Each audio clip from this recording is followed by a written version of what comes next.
Hey everyone! Today I'm going to be talking about first grade and how our homeschool year went.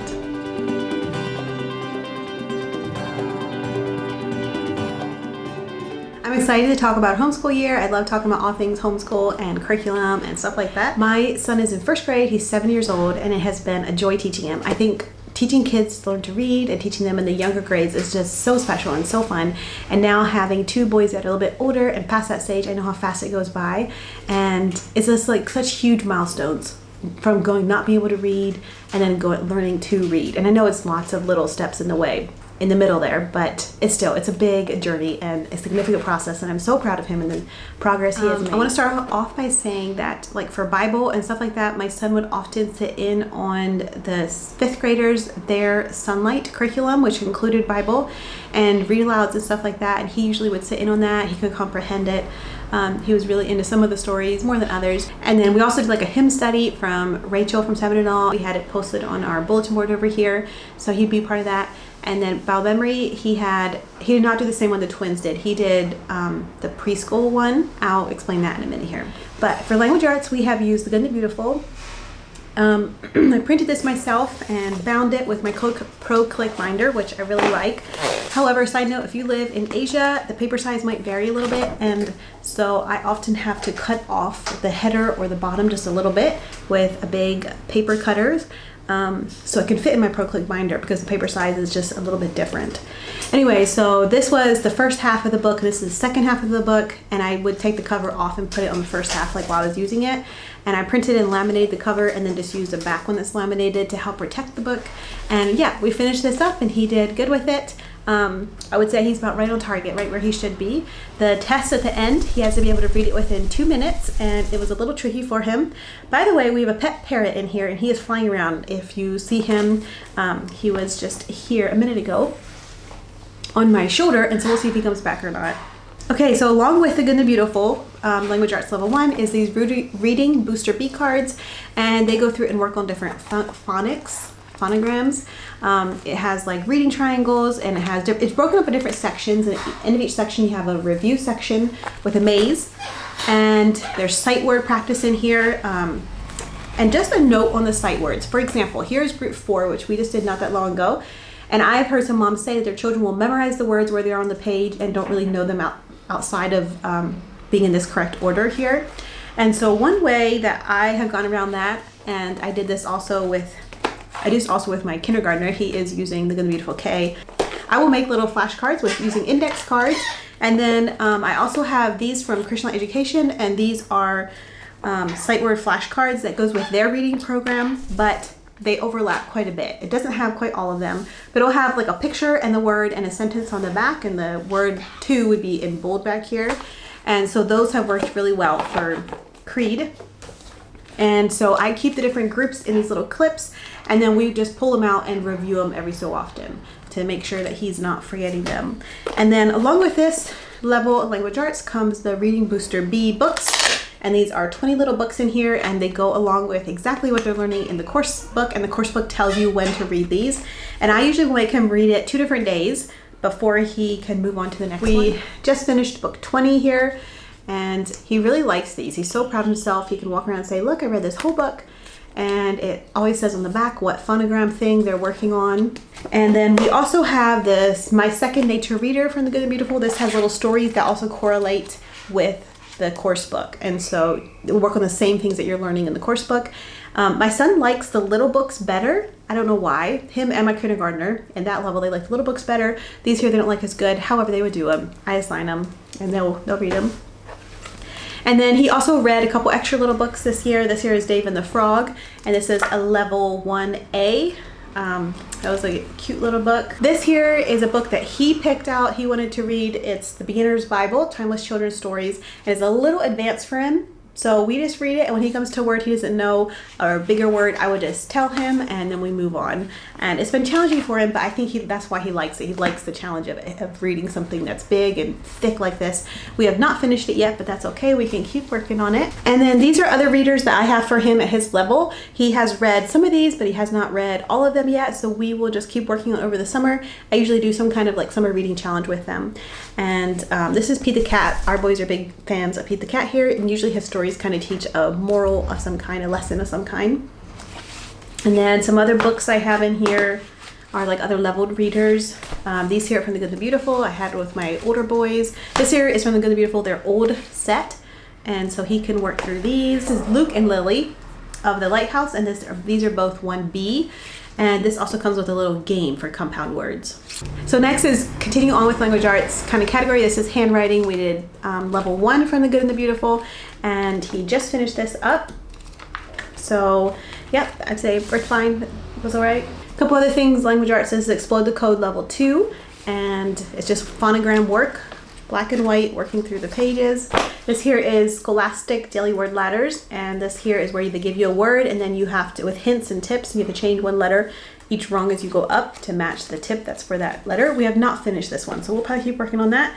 And then this here is Helping Yourself, a seat workbook for first grade. This was at a homeschool or like craft store in Pennsylvania that I got a long time ago. And it's basically different letters and you work through, and it's designed for like a teacher in a school who needs to keep her first graders busy while she's teaching other students, and she can copy pages out of it and give it to them. But I just got for him, and he did a page in here and finished it pretty early on the school year. Okay, next of all is our math category. And this is something a little extra here. I had this from when my twins were this age, but it was for learning days of the week and like your birthday and how to spell your name, your first and last name, and a cell phone number. And so we just kept working on that. These here are Velcro dots. You can take them off and put them on, and working on his birthday. And he is really, now at the end of first grade, he's really good at this stuff, and we have kind of quit doing it.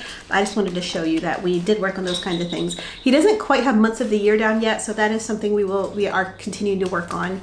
I need to get some kind of hands-on way to practice it with him. For now, we're just singing the song, and that's okay, but I think he needs something to like touch and interact to help him with it. So we did Christian Light Education, Math 2. He is a little bit ahead in his math. Math comes easy to him and naturally, and just makes sense. I just tell him like one time, explain something new, and then he's got it. And I don't say that to brag about him. I had my older two twins really struggled when they were this age with math and reading, especially reading. But anyway, I know what a blessing it is to teach a child now that's easy to teach. And just, I would say he's probably just average, except he does really well at math. His brain is a math brain. So he finished second grade really early on, the CLE math, and I had all the books. There's 10 little light units like this, and I had the teacher guides also.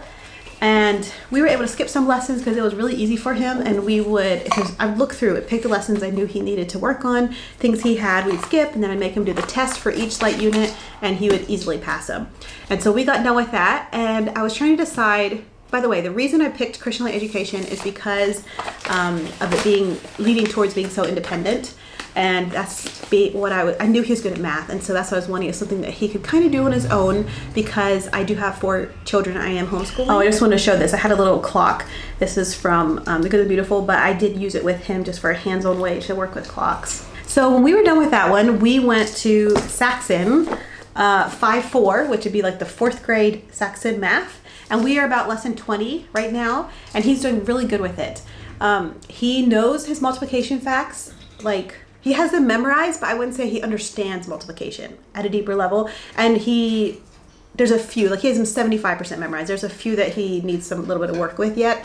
So when we hit the multiplication here, we have not hit it yet.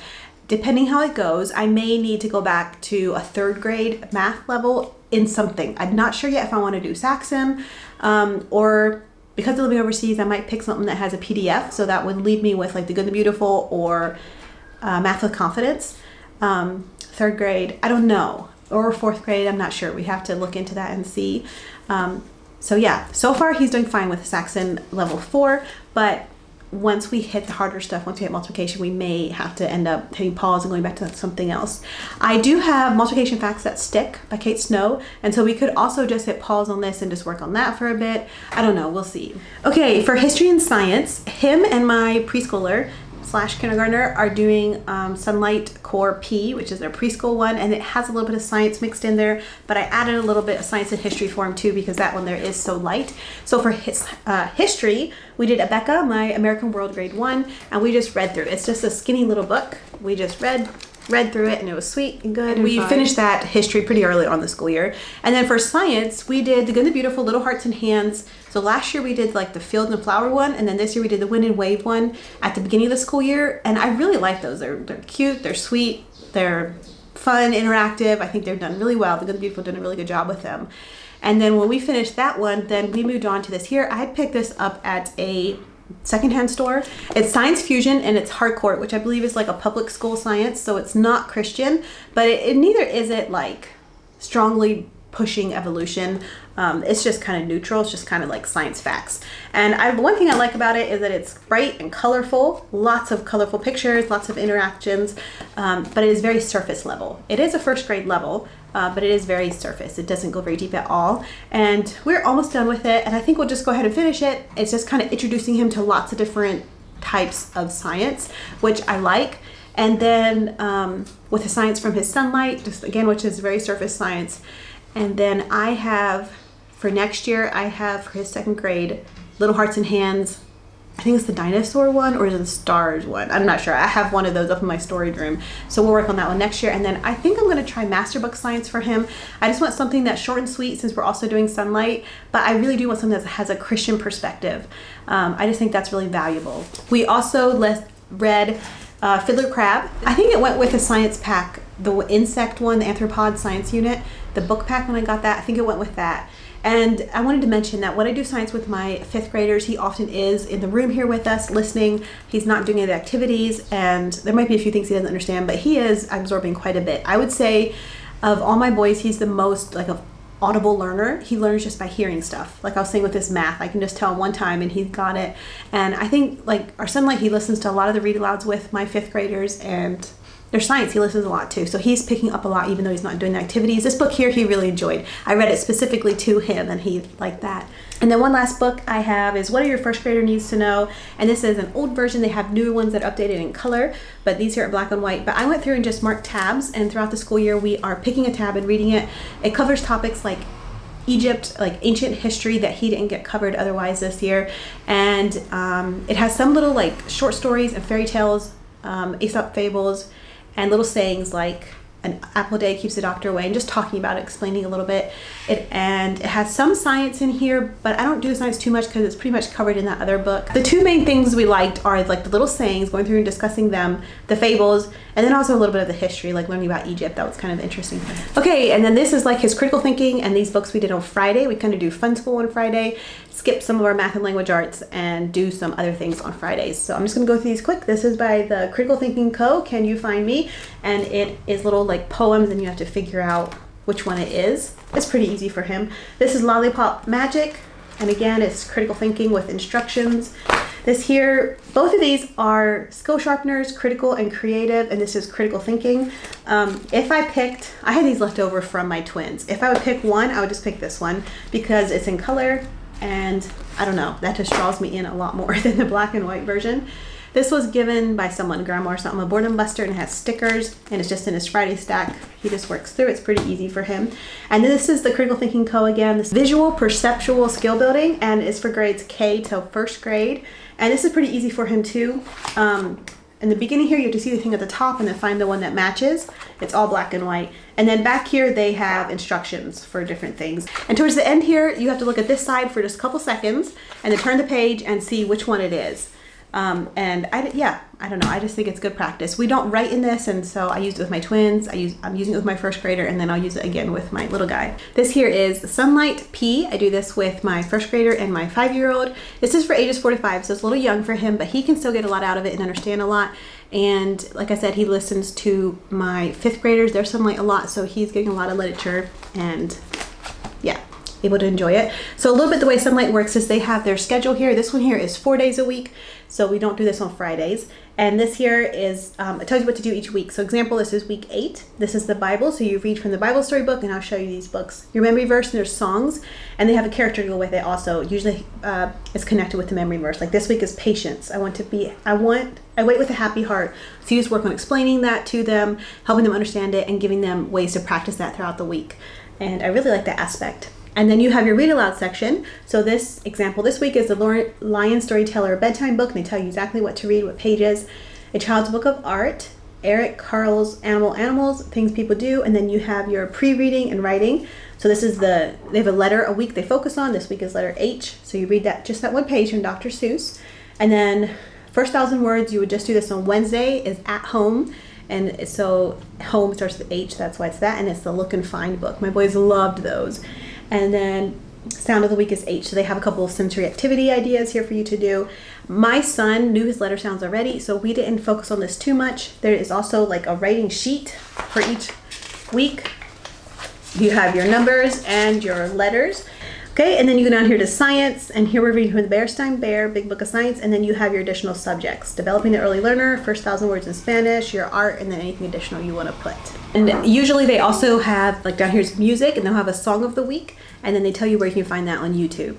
And I like that because it reminds me to introduce different songs to my boys.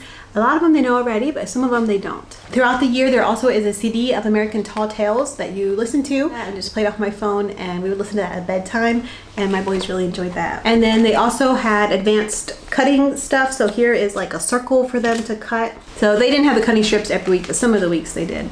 Okay, so these books here are kind of like in the Bible section of the thing. So the main Bible story book was 101 favorite stories from the Bible, and I really like this book. The stories are nice and short. It held my boys' attention, and then there's always a Bible memory verse and but not really a Bible memory verse, but just like a verse, and then 3 questions. And it was always fun to see if my 4 or 5-year-old, he was 4 and 5 during the past school year, if he could answer, and my first grader could always answer the questions. Even when he seems like he's not listening, he could still answer the questions, so he was listening. It amazed me. And then these are storybooks, like kind of like Christ-centered, about different missionaries. This is stories from Africa and different things that happen there. This here is New Toes for Tia, and Gods Must Be Angry. This one here is based in Thailand, which is fun because that's a neighboring country to us. And yeah, it just goes through and talks about kind of like missionary type stories. Okay, next is like the literature part of the Sunlight P. This here is the Lion Storyteller bedtime book, and we loved this one. It had really good stories, and stories that I had never even heard before were mixed in here. Some of them I was familiar with, some I was not, and so we really enjoyed that one. This one here is short stories also. It's Uncle Wiggli's storybook, and it just has short stories about the bunny rabbit Uncle Wiggly, and he likes to go out on adventures and help other animals, and every day he goes out and helps them.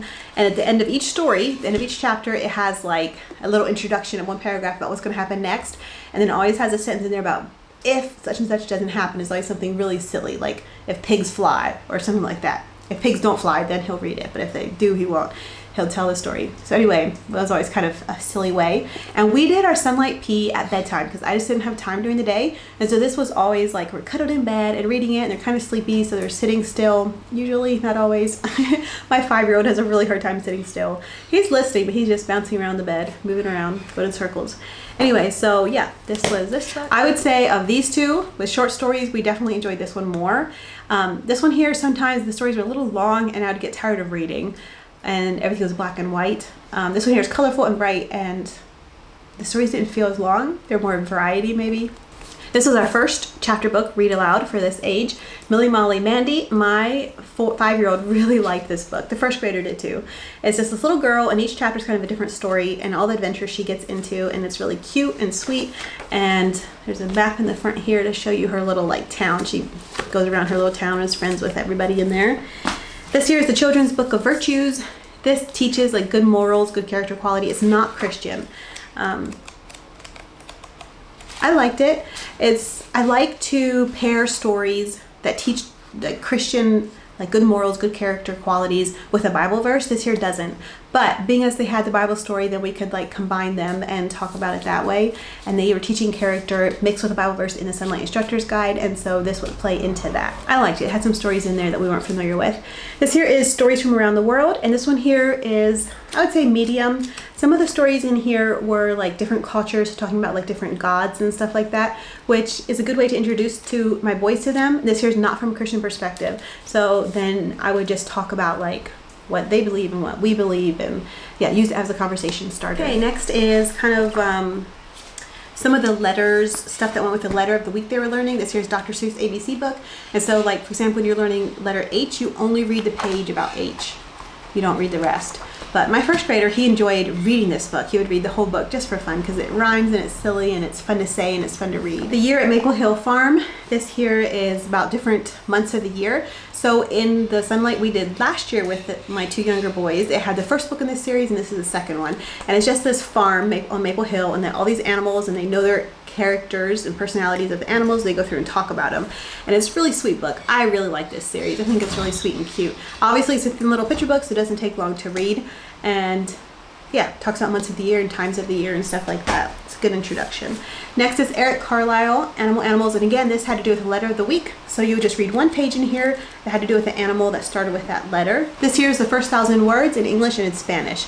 So this year they were learning Spanish with their Sunlight. I just use it as an introduction. We're not really learning it, but it was nice because I had two boys and these books are the same on the inside except for the words. In one is English and the other one is Spanish.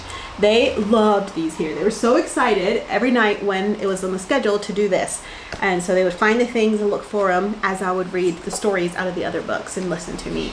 And my 5-year-old didn't mind having the Spanish one because he can't read anyway yet. And then my first grader would get the one in English because he can read it. And they'd always race and see who would get done first. Not all the pages in here are like seek and find. Some of them are, let me show you, like a thing like this about sports and exercise. Or a thing like this would be about colors and numbers. So my boys were always disappointed when it was scheduled to do a page like this instead of a seek and find. These are fine though. There's nothing wrong with them. They just like the ones where they had to find the things in the picture better.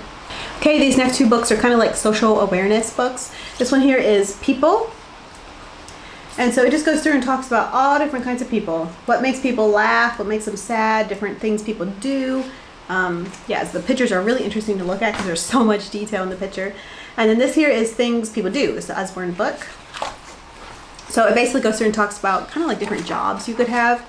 But like a school teacher, and then all the different jobs that are associated with a school. This here's a baker, all the different things a baker does, and all the different types of chefs and bakers there are. Yeah, so it's basically different jobs that they could have. Okay, the next category is kind of like science. Why do tigers have stripes? This is the Usborne book where it has like a little paragraph and something to read. My boys enjoyed this, and you'd only read like one page at a time, so it wasn't like a lot of reading. This here is How to Dig a Hole to the Other Side of the World. This here was an interesting little book. My first grader kind of went down a rabbit hole on this topic. He got really interested in it. So we ended up over a week or two looking up different YouTube videos and finding different people who had dug really deep holes in the earth and what had happened. And yeah, these here are like a series. I really like these books. I would get even my 5th graders to come and listen to them because it teaches big complex topics in really simple ways that's easy for kids to understand. So is a blue whale the biggest thing there is? What's smaller than a pygmy screw? And these look like this inside. It's a picture book. And how do you lift a lion? So this is about like lifting heavy things, friction and different stuff like that. This is another Usborne book, What's Under the Sea. It's similar to that first one I showed you. And then the Bearstein Bear, Big Book of Science and Nature. We read this one towards the beginning of the year, and they would do like 4 pages at a time or so. And it just goes through the different seasons and times of year and kind of like gives facts. It's not really a story, but it was funny. Like the pictures are silly. Okay, and the very last 2 books, this was kind of their history, then and now. It's an Usborne book. And so you would take a page and, for example, in the countryside then and in the countryside now, and it would have you go through and point out or have the child point to different things in the picture, and then over here the same thing, and then would ask them to compare and contrast. And so that was interesting. I think it was a good introduction for my 5-year-old. And then this here is the Children's Book of Art. And it has old famous paintings in here, and it will have them go through like colors or counting or emotions or animals, or just points out different things like that. And in the instructor's guide, they gave you a couple more ideas and tips of ideas you could point out to your child. Okay, so that is all I have for this video. My son, we also are part of a PE homeschool PE group that we get together every Monday, and so he is part of that and he enjoys it. We also go to a library and pick out books there, and he enjoys picking out the books and play with the playground there when we go. And my first grader, he plays a lot of games and stuff with his bigger brothers, and yeah, so I think he had a well-rounded school year. Thank you guys for watching. Please comment below if you enjoyed the video and what your first grader did or is going to do next year, and thank you guys for watching.